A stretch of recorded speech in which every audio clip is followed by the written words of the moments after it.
Pray for Christ to divinely intervene in the extravagant times we're living in, because the world is being led into confusion, madness, and impasse. This is what St. Paisius writes and suggests to us. When one despairs in the good sense of himself, then he finds God. I put all my hope in you, he says. Even the most spiritual people have not secured their lives. That is why they keep themselves in the safety of God. They hope in God and despair only of their ego, because the ego brings to man all the spiritual unhappiness. Self-confidence is our biggest and worst enemy, because it suddenly blows us mercilessly into the air and leaves us unhappy on the streets. When a person is self-confident, he gets tied down and can't do anything, or he fights alone. Then next is to be defeated by the enemy, or to fail and crush his ego. The good God often saves very wisely, so that we can see both his divine intervention and the failure we had with our self-confidence. When one observes and examines every event that happens in his life, he gains experience, pays attention, and thus progresses. Christ first asked for faith in the power of God, and then performed the miracle. If you believe in the power of God, you will be healed, he said. Not as some mistakenly say today, man has powers, and if he believes in his powers, he can do anything. Believe does not the gospel also say, we therefore agree?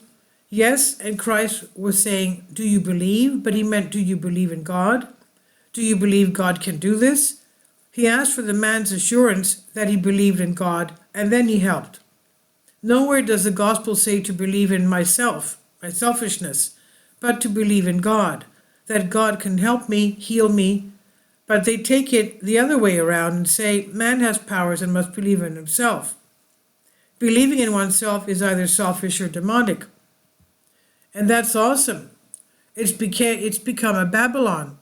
Let's pray for people to come out of this Babylon, read the prayer of the 3 children, to see with how much humility they prayed. We're talking about the 3 youths in Babylon. Now, they prayed with humility. See the 82nd Psalm. God, to whom are you likened? Do not be silent.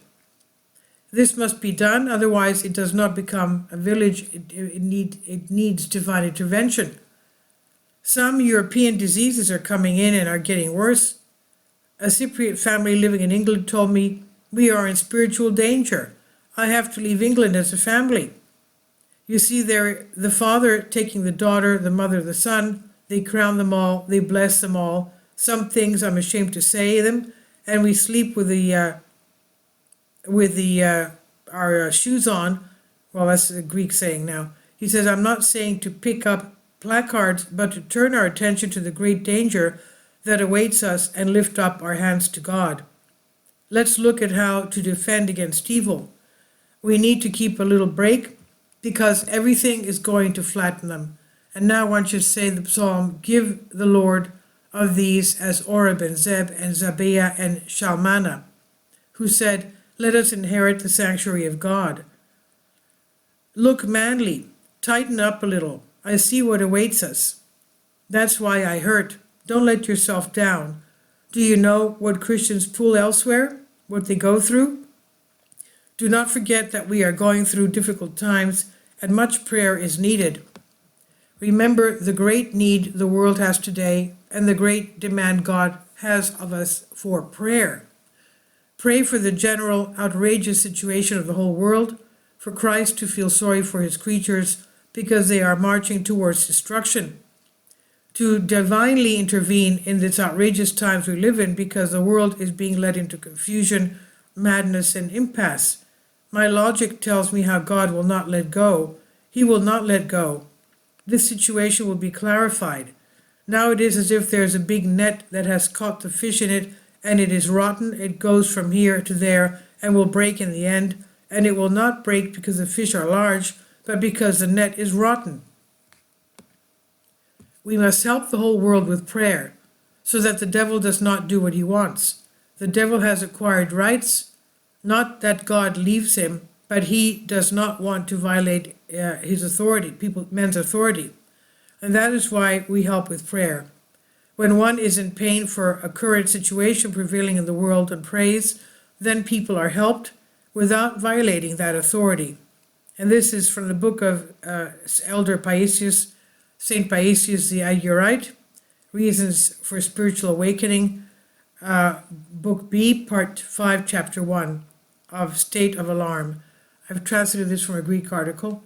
Please leave your comments, and thank you for your support. Kindly support my Patreon account. The daily posts are 5 videos daily, and they are totally different from what I have on my YouTube channel. Thank you so much for your support and that you find all my content so interesting. You'll find the Patreon account details in the description box below.